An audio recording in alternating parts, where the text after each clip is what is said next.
만성적인 전력난 해결을 위해서 전기요금을 연료비와 연동시키고 서민들의 부담을 가중시킨다는 지적을 받아온 전기요금 누진제를 축소시키는 방안이 추진됩니다. 네, 원자력 발전과 관련된 각종 불법 행위에 대한 처벌도 크게 강화됩니다. 정부와 새누리당은 이 같은 내용을 골자로 하는 에너지 정책 개편안을 추진하기로 했습니다. 국회로 가보겠습니다. 박순표 기자. 네, 국회에 나와 있습니다. 새누리당이 전기요금 개편을 추진하기로 했죠? 네, 그렇습니다. 새누리당 에너지TV는 만성적인 전력난을 해소하고 효율적인 에너지 소비를 위해 전기요금 체계를 개편하기로 했습니다. 먼저 연료비 연동제를 시행하기로 했습니다.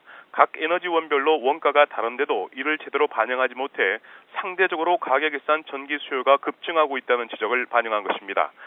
서민 부담을 가중시키고 있다는 비판을 받아온 누진제도 현행 6단계에서 3단계로 축소하기로 했습니다.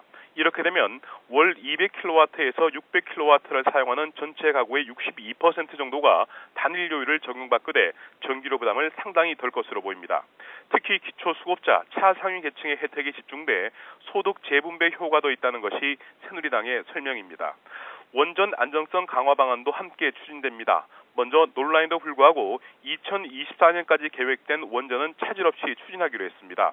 하지만 공신력 있는 기관을 통한 원전 부품 검사제 도입과 함께 원전 비리 제보자에 대한 책임을 감면해줘 원전 관련 내부 고발을 활성화하기로 했습니다.